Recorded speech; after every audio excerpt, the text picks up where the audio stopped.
Alcohol రెగ్యులర్గా తీసుకోవడం వల్ల పిల్లలు పుట్టే అవకాశాలు తగ్గుతాయా అని మిత్రులు అడుగుతున్నారు.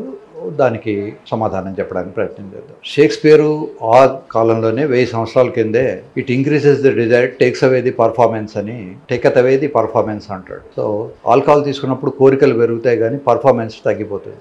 అప్పుడో ఇప్పుడో తీసుకుంటే ఆల్కహాల్ పెద్ద నష్టమేమి లేదు, కానీ రెగ్యులర్గా ఆల్కహాల్ తీసుకున్న వాళ్ళకు లివర్ డ్యామేజ్ అయిపోయి లివర్ నుంచి రావాల్సినటువంటి టెస్టోస్టెరాన్ హార్మోన్కు కావాల్సినటువంటి కెమికల్స్ అందకుండా సో టెస్టోస్టెరాన్ డెఫిషియన్సీ హైపోగొనాడిజం అనే కండిషన్ డెవలప్ అవుతుంది. దానివల్ల స్పర్మ్ కౌంట్లో తేడాలు, సెక్సువల్ ఎక్స్పీరియన్స్లో ఇబ్బందులు ఇవన్నీ కూడా జరుగుతాయి. కనుక రెగ్యులర్ ఆల్కహాల్ తీసుకోవడం మంచిది కాదు. క్యాజువల్గా సోషల్గా అప్పుడో ఇప్పుడో తీసుకోవడం వల్ల పెద్ద నష్టమేమీ లేదు.